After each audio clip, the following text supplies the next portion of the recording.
तो नमस्कारम। नमस्कार। तो आज हम लोग क्या चर्चा करने वाले हैं? आज हम लोग मोशन के बारे में चर्चा करने वाले हैं। फिजिक्स में हम लोग मोशन के बारे में देखेंगे ना। ठीक है, तो बताओ मोशन के बारे में कुछ बताओ।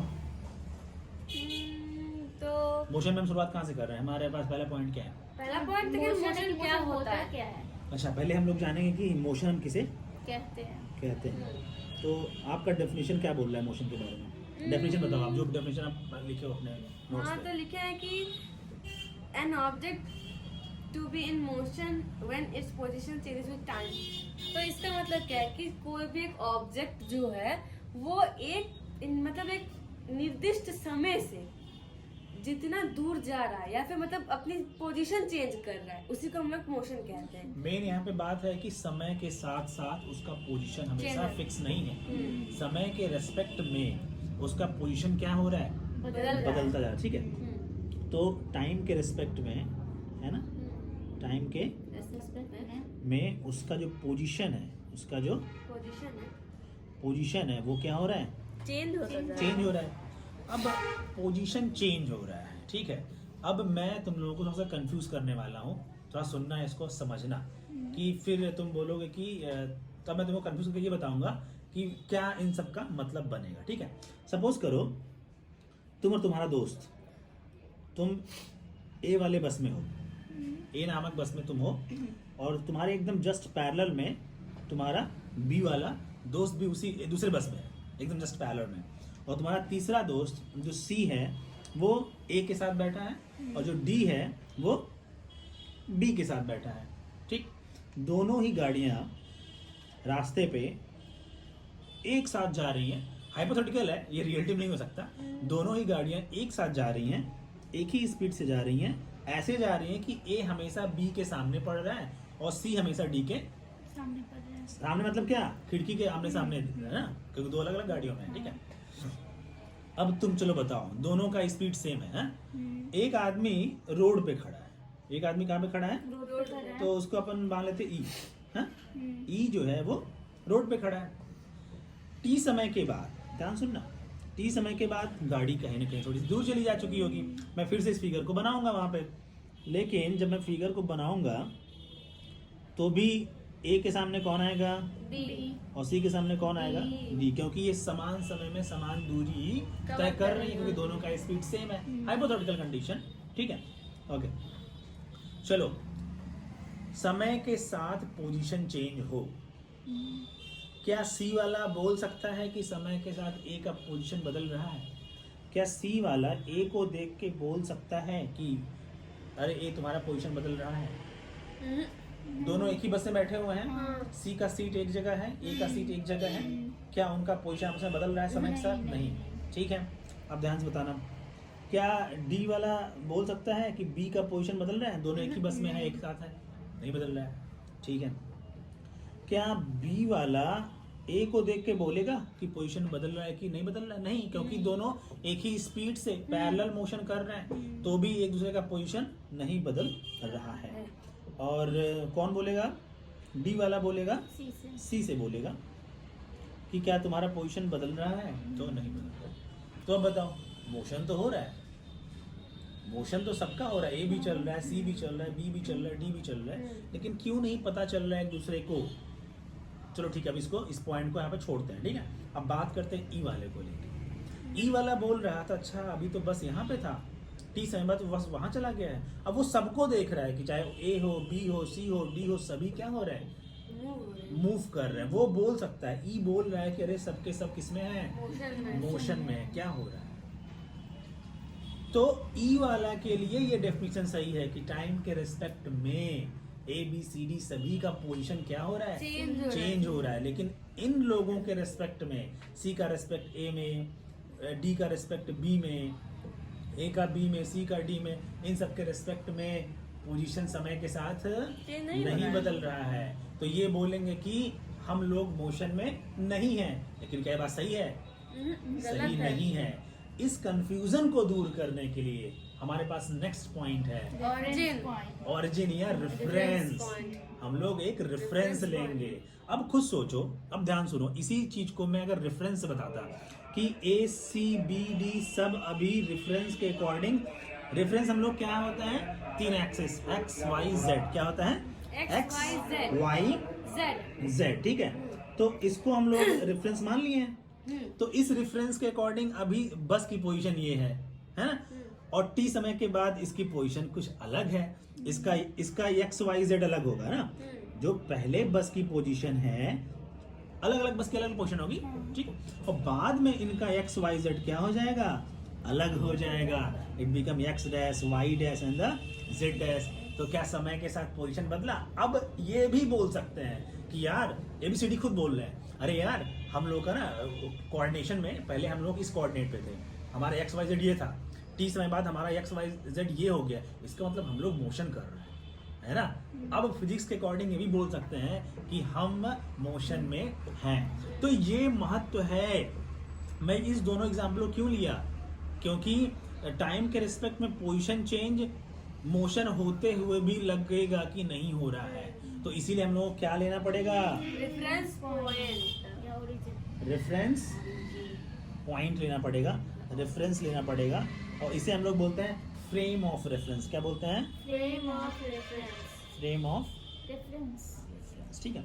और पता है तुम्हारा फ्रेम ऑफ रेफरेंस हम लोग नॉर्मली क्या लेते हैं, स्टेशनरी लेते हैं, रुका हुआ। जैसे कि फ्रेम ऑफ रेफरेंस यहाँ पे वास्तव में पता है कौन सा होगा, ई वाला आदमी होगा, इसीलिए ई वाला आदमी सबको मोशन में देख रहा है, ठीक है। लेकिन हम लोग फ्रेम ऑफ रेफरेंस जो होता है ना, वो मूविंग भी ले सकते हैं, वो हम लोग बाद में पढ़ेंगे, ठीक है, ओके। लेकिन नॉर्मली हम लोग क्या करते हैं, फ्रेम ऑफ रेफरेंस स्टेशनरी, हम खड़े हैं बस मोशन में जा रहा है तो हम फ्रेम ऑफ रेफरेंस माने जाएंगे, ठीक है, और बस मोशन कर रहा है। बस में दो यात्री बैठे हैं, वो एक दूसरे को फ्रेम ऑफ रेफरेंस मानेंगे तो क्या उसका वो मोशन में आएंगे, एग्जांपल में सेट कर पाएंगे अपने आप को, नहीं, क्योंकि वो मूविंग है, क्योंकि वो मूविंग है और वो दोनों के दोनों एक ही फ्रेम में बैठे हैं, तो वो कंफ्यूजिंग हो जाएगा, ठीक है। तो इतना में समझ में आ गया। हाँ. तो समझ में आया होगा मोशन कि कैसे इसको एक्सप्लेन करना, ठीक है। ज्यादा डिटेल में हम लोग उसके जाएंगे नहीं, ठीक है, क्योंकि हम लोग 8th क्लास का या 7th क्लास का, 9th क्लास का ठीक है, 7 to 9 का अपन थोड़ा बहुत देख रहे हैं, तो ज्यादा गहरे हमको जाना नहीं है कुल मिलाकर, लेकिन समझ में आ गया कि मोशन किसे बोलेंगे, ठीक है। अब आगे चलते हैं, आगे बताओ आगे क्या है तुम्हारे पास। तो सर मतलब जब हम लोग मोशन पढ़ते हैं तो सबसे जो सिंपल जो आता है वो है स्ट्रेट लाइन मोशन। अच्छा, अब इस पे थोड़ा सा, हाँ, सिंपलेस्ट टाइप मोशन में, मतलब मोशन को अगर देखें तो जो हमारे पास जो सिंपलेस्ट मोशन है वो क्या होता है, स्ट्रेट लाइन मोशन। वो होता है straight line motion, rectilinear motion. जिसे हम लोग क्या बोलते हैं, रेक्टिलिनियर मोशन। रेक्टिलिनियर मोशन बोलते हैं।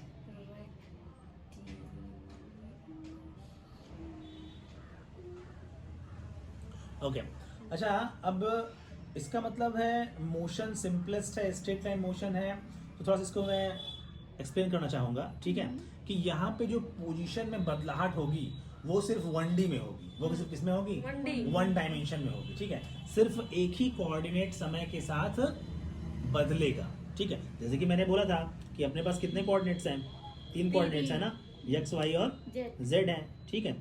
तो समय के साथ अगर सिर्फ यक्स में बदलाहट हो रही है, वाई जेड में कोई बदलाहट नहीं हो रही है, तो उसे हम बोलेंगे it is a 1D motion, rectilinear motion या फिर स्ट्रेट लाइन मोशन, ठीक है। कैसे एक्सप्लेन करेंगे, सपोज कोई बंदा, कोई भी ऑब्जेक्ट वो ऑरिजिन पे था, तो इसका जो कोऑर्डिनेट्स होगा कितना होगा, 0 0 0, इसका एक्स भी 0, वाई भी 0, जेड भी 0 है।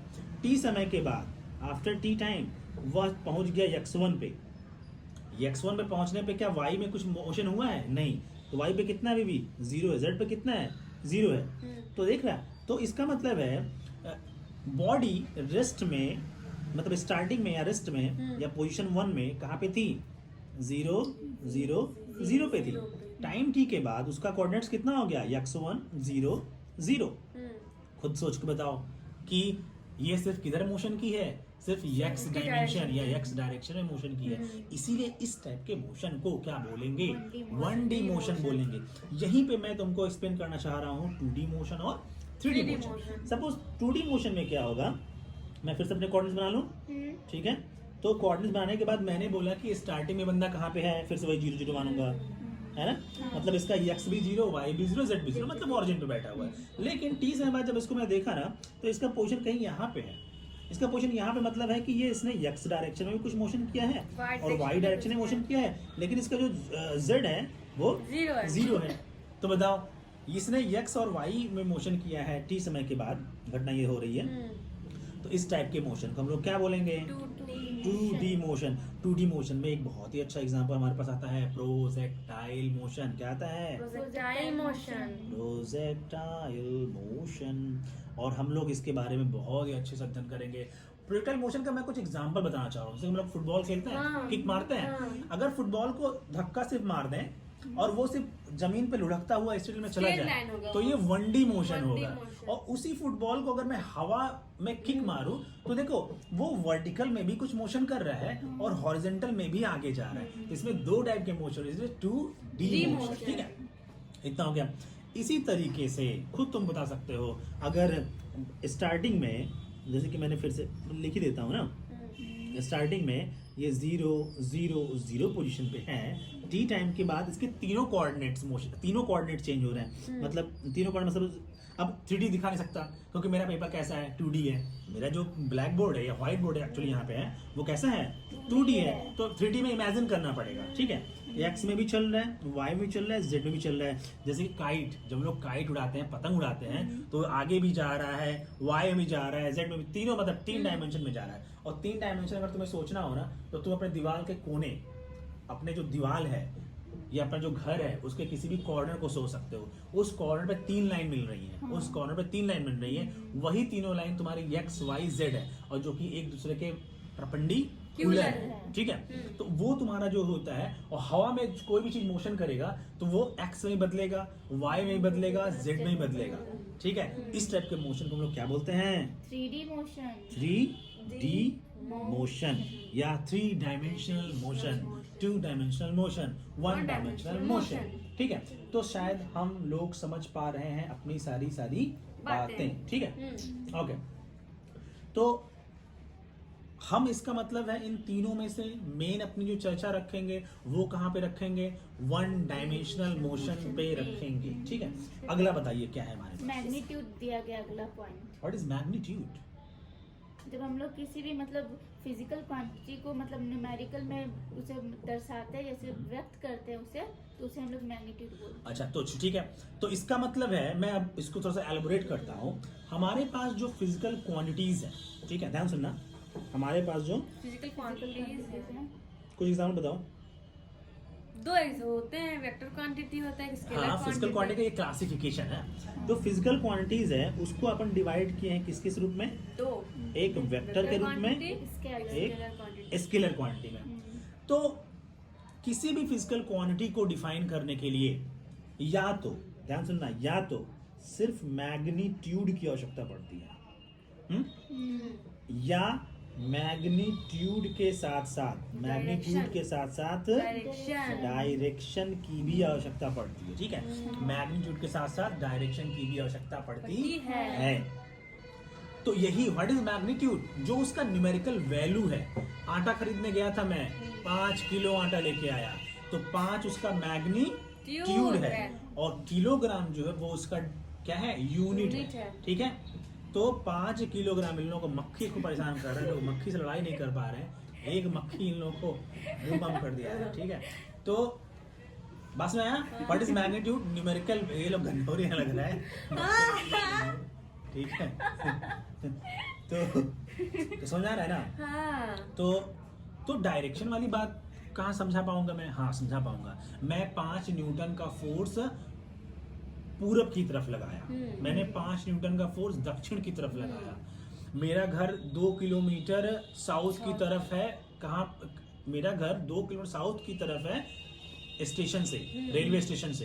रेलवे स्टेशन रेफरेंस पॉइंट हो गया, डायरेक्शन बताना पड़ रहा है ना। एक सिंपली बोल सकता हूँ, मेरा घर 2 किलोमीटर है, दूर है। अरे भैया कहाँ से दूर है, रेफरेंस पॉइंट बताओ। रेफरेंस बताने के बाद भी क्या बताना पड़ेगा, पूरब है, पश्चिम है, दक्षिण है, जमीन के अंदर है कि आकाश में है ना।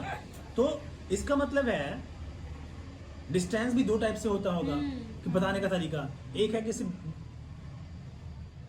मैग्नीट्यूड बता दो। हाँ। दिल्ली से लखनऊ इतना दूर है ना, दिल्ली से लखनऊ इतना दूर है, लेकिन दिल्ली से लखनऊ इस दिशा में है, ठीक है। तो दो चीजें यहाँ भी आती हैं, डिस्टेंस और डायरेक्शन। डिस्प्लेसमेंट। ओ हाँ, डिस्टेंस और डिस्प्लेसमेंट। तो जो डिस्टेंस है, जो मैग्नीट्यूड आता है। जो डिस्टेंस है उसमें सिर्फ मैग्नीट्यूड चाहिए होगा। जो डिस्प्लेसमेंट है, जो डिस्प्लेसमेंट है, उसमें मैग्नीट्यूड के साथ साथ अपन को डायरेक्शन भी चाहिए। डायरेक्शन भी चाहिए। तो बताओ डिस्टेंस को किस में रखें, वेक्टर में कि स्केलर में? स्केलर वो फिजिकल क्वांटिटीज होती हैं जिसमें सिर्फ और सिर्फ मैग्नीट्यूड होता है। वेक्टर वो फिजिकल क्वांटिटीज होती हैं जिसमें मैग्नीट्यूड के साथ साथ डायरेक्शन भी होता है। डायरेक्शन भी होता है। तो वेक्टर के एग्जांपल में हमारा डिस्प्लेसमेंट आएगा और स्केलर के एग्जांपल हमारा डिस्टेंस आएगा, ठीक है। अब मैं फोर्स को डिफाइन कर रहा था, 2 न्यूटन का फोर्स नॉर्थ की तरफ, ये किस में आएगा?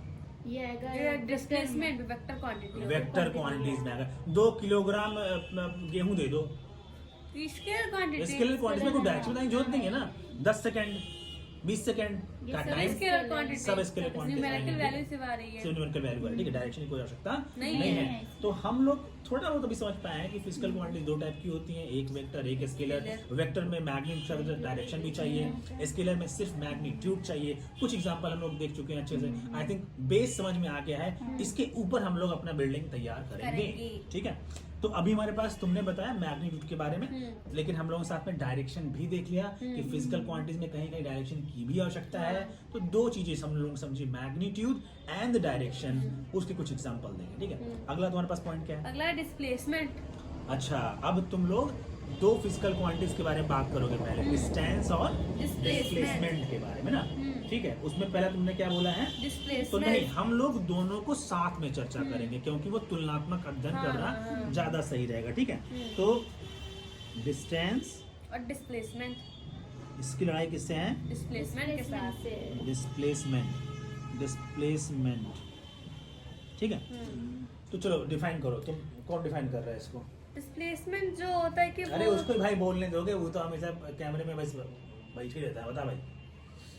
डिस्प्लेसमेंट जो होता है कि हम लोग जितना डिस्टेंस तय किया है, मतलब किसी भी रास्ते, वो टेढ़ा हो चाहे मेरा, किसी भी रास्ते डिस्टेंस यहाँ से यहाँ तक तय किया है, तो हम लोग अगर उसका डिस्प्लेसमेंट पूछा जाए तो हम लोग डिस्प्लेसमेंट होता है क्या, इनिशियल फाइनल दोनों के बीच की शॉर्टेस्ट दूरी होती है, जो कि स्ट्रेट लाइन में हम बताते हैं। हाँ, तो ये बताने का ये प्रयास कर रहा है बंदा कि स्टार्टिंग पॉइंट और फाइनल पॉइंट, स्टार्टिंग पॉइंट और फाइनल पॉइंट के बीच का जो शॉर्टेस्ट डिस्टेंस है, और जो शॉर्टेस्ट डिस्टेंस होगा, ये शॉर्टेस्ट जो दूरी होगी वो स्ट्रेट लाइन ही होगी, है ना, 2 पॉइंट के बीच, ठीक है। इसको अपन थोड़ा सा फोटो बना के दिखा के बताता है, तभी समझ में आएगा, ठीक है। सपोज एक बंदा इनिशियल पॉइंट पे यहाँ पे था, ठीक है, ये इसका इनिशियल पॉइंट है और ये इसका फाइनल पॉइंट है। ये बंदा के पास 3 रास्ता चलने के लिए, ठीक है। ये एक ऐसे जाके चलता है और एक जो है वो ऐसे जाता है और दूसरा एकदम स्ट्रेट लाइन जाता है, ठीक है। तो ये इसके पास 3 रास्ते हैं, 1 2 एंड 3, ठीक है। तो एक्चुअल पाथ यहाँ पे कितने हैं? 3 एक्चुअल पाथ हैं, 1 2 एंड 3। एक्चुअल पाथ पे चली गई दूरी, एक्चुअल पाथ पे चली गई दूरी वो क्या कहलाती है? डिस्टेंस कहलाती है, ठीक है। एक्चुअल पाथ पे, जो कि इसका सपोज कर लो, इसका सपोज कर लो, किससे लिखेंगे? कैपिटल लिख देंगे डिस्टेंस को, इसको D1 लिख लो, इसका D2 लिख लो और इसका D3 लिख लो, ठीक है। तो अलग अलग सबका होगा ना, एक्चुअल पाथ पे चली गई दूरी सबका अलग अलग, क्योंकि रास्ते की लंबाई अलग अलग है, अलग अलग रास्ते पे, ठीक है। लेकिन ये डिस्टेंस हो गया, एक्चुअल चली गई दूरी को ही actual path distance, actual path को ही क्या बोलते हैं? डिस्टेंस। सबसे सुंदर यही तरीका है समझने का। अभी एग्जांपल और दूंगा तो ये और क्लैरिफाई होगा, ठीक है। डिस्टेंस किसे बोलते हैं? एक्चुअल पाथ को। एक्चुअल पाथ लेंथ बोल लो, क्या बोल लो? एक्चुअल पाथ है। अब ये अगर तुम्हें याद रहेगा ना हमेशा, तो तुम कभी भी कंफ्यूज नहीं होगे कि डिस्टेंस और डिस्प्लेसमेंट में। अगर तुम्हें पता है कि क्या बोलते हैं, एक्चुअल पाथ लेंथ बोलते हैं, ठीक है। तो डिस्प्लेसमेंट क्या है? अभी हम लोग डिफाइन कर चुके हैं कि फाइनल पॉइंट और इनिशियल पॉइंट के बीच का कैसा शॉर्टेस्ट डिस्टेंस, शॉर्टेस्ट या फिर straight line distance, straight line distance, ठीक है। ओके, अब ये इसका है फाइनल पॉइंट, ये इसका इनिशियल पॉइंट, इनके बीच की स्ट्रेट लाइन खींच लो, जो कि क्या कहलाएगा, डिस्प्लेसमेंट कहलाएगा, ठीक है। अब कुछ पॉइंट होते हैं, ठीक है।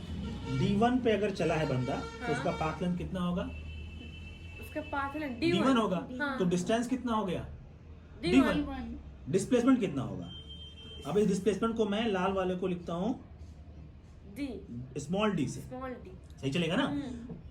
डिस्टेंस को कैपिटल D1, D2, D3, मतलब पाथ लेंथ को capital D1, capital D2, capital D3 लिया है। तीनों ही रास्ते पे चलने पे उसका इनिशियल और फाइनल पॉइंट लेकिन क्या है, सेम ही है।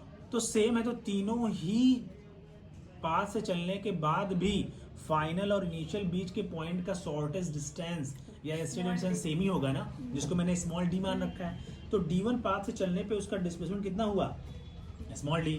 अगर वो D2 पाथ से चला होगा तो भी उसका सेम ही डिस्प्लेसमेंट, अगर D3 पाथ से चला होगा तो भी स्मॉल d। तो क्या समझ में आ रहा है, समझ में ये आ रहा है कि दो, ध्यान सुनना, दो पॉइंट इनिशियल और फाइनल पॉइंट के बीच तुम अलग अलग पाथ लेंथ या अलग अलग डिस्टेंस बना सकते हो। अलग अलग रास्ते जाओगे, अलग अलग लाखों इनफाइनाइट, दो पॉइंट के बीच तुम इनफाइनाइट डिस्टेंस बना सकते हो अलग अलग पाथ से चल के, अलग अलग पाथ लेंथ क्रिएट करके। भाई अलग रास्ते और भी अलग क्रिएट कर, मैंने 3 बनाया है, लेकिन दो पॉइंट के बीच जो डिस्प्लेसमेंट की वैल्यू होती है वो हमेशा एक ही होती है, वो अलग अलग नहीं हो सकती। इस एग्जाम्पल से हम लोगों ने ये समझा है, ठीक है। अब मैं थोड़ा सा कुछ एग्जाम्पल लेता हूँ तो और अच्छे समझ में आएगा, ठीक है। सपोज ये मेरे पास एक खेत है, क्या है, एक खेत है। मेरे खेत की लंबाई L है और जो चौड़ाई है वो B है, ठीक है। मैं A पॉइंट से चलना शुरू किया, और A पॉइंट से इधर की तरफ चला, यहाँ पे आया और यहाँ पे आके रुक गया। कहाँ पे आके रुक गया, ये B है, ये C है, ये D है, तो मैं C पे आके रुक गया। तो C तक पहुंचने के लिए मैंने एक्चुअली कितना डिस्टेंस कवर किया, L plus B। C point तक पहुंचने के लिए मैंने ये वाली L दूरी चली और ये वाली B दूरी चली। तो A से C तक जाने के लिए जो पाथ लेंथ है, जो किसके बराबर होगा भाई, L प्लस B, डिस्टेंस के बराबर होगा, जो कि L प्लस B है। लेकिन अब बताओ A से C तक कैसे निकालें डिस्प्लेसमेंट। तो C पॉइंट फाइनल पॉइंट है, इस घटना में A पॉइंट इनिशियल पॉइंट है, इसके बीच एक स्ट्रेट लाइन खींच देते हैं। चलो खींच चुपके से ना, ये खींच दिया। तो ये जो स्ट्रेट लाइन आई है वो बताएगी स्मॉल d या डिस्प्लेसमेंट को। अब कैसे निकालें इसको, तो हम देख रहे हैं कि AB लाइन और BC लाइन ये 90 डिग्री पे मिल रही है ना। ये कितने डिग्री पे मिल रही है, 90 डिग्री। तो क्या तुम्हें कुछ पाइथागोरस थ्योरम याद आ रहा है। पाइथागोरस थ्योरम में क्या बताया था, लंब का वर्ग प्लस आधार का वर्ग इज इक्वल टू कर्ण का वर्ग, मतलब क्या नाम होता है, परपेंडिकुलर का स्क्वायर प्लस बेस का स्क्वायर इज इक्वल टू हाइपरट्यून का स्क्वायर, ठीक है। तो उस मेथड से हम यहाँ पे स्मॉल d की वैल्यू निकाल सकते हैं। तो इसको अपन कर लेते हैं जिससे कि ये चीज यहाँ पे हमें समझ में आ जाए, ठीक है। तो पाइथागोरस थ्योरम भी हम थोड़ा सा देख लेते हैं, ठीक है। तो पहले पाइथागोरस थ्योरम देखते हैं हम लोग। तो ये हमारा क्या हो गया, सपोज करो लेंथ हो गया जो परपेंडिकुलर है, ये हमारा बेस जो कि B है, और ये हम लोगों ने D माना था हाइपरट्यून को, ठीक है। अब ऐसे हम लोग देख लेते हैं। तो उनके पाइथागोरस थ्योरम के according L square plus B square is equal to D square, यहाँ पर D मैंने मान रखा है। और D की वैल्यू निकालना हो तो कितना आ जाएगा, under root L square plus B square. उस फोटो को भी यहाँ बना लेते हैं जो खेत वाला हमारा फोटो था, ठीक है। इसकी लंबाई L थी, चौड़ाई B थी, और ये मेरा ये पॉइंट था, ये C पॉइंट था, ये B था, हम लोग C तक गए थे। हमें ये वैल्यू निकालनी थी जिसकी वैल्यू हम लोगों ने स्मॉल d ली थी। तो स्मॉल d किस में आ रहा है, हाइपरट्यून में आ रहा है, या किस में, हिंदी में क्या बोलते हैं उसको, कर्ण में आ रहा है। तो कर्ण का स्क्वायर बराबर लंब का स्क्वायर प्लस आधार का स्क्वायर। तो d की वैल्यू कितनी आ गई, L square plus B square का रूट। इस तरीके से हम लोग इस सवाल को लगा सकते हैं, ठीक है। तो एक सवाल मैं तुम लोगों से पूछ रहा हूँ, तुम लोग लगा के बताओ, ठीक है। तो मेरे पास एक खेत है, ठीक है, जिसकी जो चौड़ाई है वो 3 है और जो लंबाई है वो 4 है, ठीक है। और ये भी 4 हुआ, फिर ये भी 3 हुआ, क्योंकि ये क्या है, रेक्टेंगल है ना। तो पॉइंट ए से चलकर ये बंदा सी तक पहुंचा है, ठीक है। इन दोनों कंडीशन में इस क्वेश्चन में तुम मुझे बताओगे ए से लेके सी तक पहुंचा, ऐसे आ रहा है ना। इसमें पहले बताओ डिस्टेंस कितना है। तो डिस्टेंस होगा 4 + 3 4 + 3 7। 4 + 3 2 ही रास्ता चला है, 4 और 3 निकला है। तो एक्चुअल पाथ डिस्टेंस कितना, एक्चुअल पाथ लेंथ कितना हुआ, 7 हुआ। तो इसको मीटर में सपोज एग्जांपल लिए हैं हम लोग, ये मीटर में है, तो आंसर किसमें आ गया, 7 मीटर आ गया। अब चलो बताओ डिस्प्लेसमेंट के बारे में। डिस्प्लेसमेंट तो मतलब हम लोग को शॉर्टेज जैसे निकालनी है, तो ए से सी तक हम लोग स्ट्रेट लाइन, चलो खींच दिया भाई। अब यहाँ पे कौन सा नियम लगाना पड़ेगा, क्योंकि इसका तो मुझे पता नहीं है भाई। हाँ। तो पाइथागोरस थ्योरम निकालना पड़ेगा, है ना। तो पाइथागोरस इसको डी मान लिया, d² = 4 का स्क्वायर प्लस 3 का स्क्वायर। 4 का स्क्वायर मतलब 4 चौके 16, 3 त्रिका कितना 25। तो d² कितना का 25 आ गया। d = अंडर रूट 25 तो d की वैल्यू कितनी आ गई 5। 5 क्या आ गया, मीटर हो गया, 5 मीटर। ठीक है। तो हमें क्या समझ में आ गया, पाइथागोरस थ्योरम का एग्जांपल हम लोग एक तो लगा भी लिए हैं, देख भी लिए कैसे हमको सॉल्व करना है, ठीक है ना। ओके, तो हम लोगों ने डिस्टेंस और डिस्प्लेसमेंट शायद लग रहा है समझ में आ गया। और भी कुछ एग्जांपल ले लेते हैं शायद, है ना, क्योंकि पता है डिस्टेंस डिस्प्लेसमेंट मेनली हमारा एग्जांपल से ही समझ में आएगा, ठीक है ना। क्या बाजा बज रहा है। सपोज ये मेरा एक, अब जो मेरा पाथ है वो सर्कुलर है, ठीक है। और मैं यहाँ पे ना कुछ पॉइंट्स बना लेता हूँ।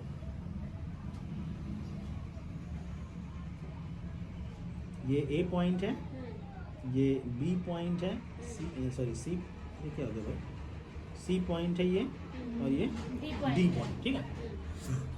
सर्कल है तो सेंटर होगा, तो ये मैंने सेंटर मान लिया। सर्कल है तो रेडियस होगा, तो मैंने ये रेडियस मान लिया, ठीक है। ओके, तो सर्कल का कुछ फॉर्मूला है, हम डिस्कस कर लेते हैं, ठीक है। सर्कल का पेरीमीटर का फॉर्मूला क्या होता है, 2πr। 2πr। आर यहाँ पे क्या है, रेडियस।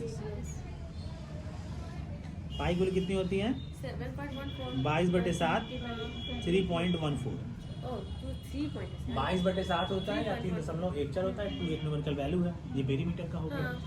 यहाँ पे जो डायमीटर होता है वो इक्वल टू होता है 2r, है ना। तो दिक्कत नहीं है, क्योंकि ये पूरा डायमीटर है ना। इसको डायमीटर को थोड़ा सा हरा हरा कर देता हूँ ना, जिससे समझ में आ जाए।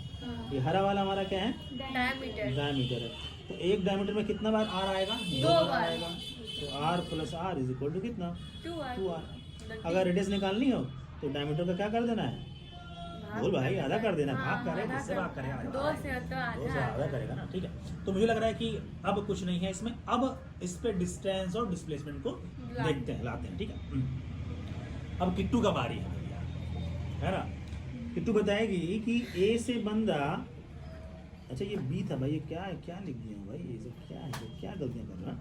ए बंदा ए से चलता हुआ ना, बी से चलता हुआ ना सी तक आ गया। कहाँ तक आ गया, सी तक। ऐसे आया, मतलब ऐसे नहीं आया है भैया, रुको, रास्ता यही फॉलो किया है, ठीक है ना। ए इसलिए कहाँ गया, मतलब ए इसका इनिशियल पॉइंट है, सी इसका फाइनल पॉइंट है। अब बताओ कि डिस्टेंस कितना है। डिस्टेंस होगा a + b + c। मतलब ये बताना चाह रही है कि या ए से लेके बी दूरी, बी से लेके सी दूरी, है ना, ठीक है। मतलब जो डिस्टेंस होगा इस एग्जांपल में डिस्टेंस होगा ना, वो बता रहा है कि A to C तक, है ना। A to C तक एक सर्कल का क्या दिख रहा है, डिस्टेंस आधा दिख रहा है बेवकूफ। एक सर्कल का आधा दिख रहा है ना। वास्तव में ऐसे बोलना चाहिए, एक सर्कल के पेरीमीटर का आधा दिख रहा है, ये सबसे अच्छा स्टेटमेंट होगा ना। मतलब A to C कुछ ऐसा दिख रहा है, मैं फिगर बना के दिखा देता हूँ। अरे नहीं, फिगर ऐसा अच्छा नहीं बन रहा है, ठीक है। ये ए पॉइंट है, यहाँ तेरा बी पॉइंट था, ये सी पॉइंट था, तो ये पूरे सर्कल का क्या बन गया, आधा बन गया, आधा। और जो जिस रास्ते पे चल रहे हो इसका मतलब पेरीमीटर क्या हो गया, आधा हो गया। तो एक पूरा पेरीमीटर कितना होता है, 2πr होता है। इसका तुम आधा ही दूरी चले हो, 2πr को 2 से भाग कर दोगे, मतलब कितना चले हो, सिर्फ पाई आर चले पाई गए। आर, चलो। दूसरे तो खड़ी है मेरे भाई हाँ, पाई ना। आर। तो डिस्टेंस ए टू सी कितना हो गया? Pi are.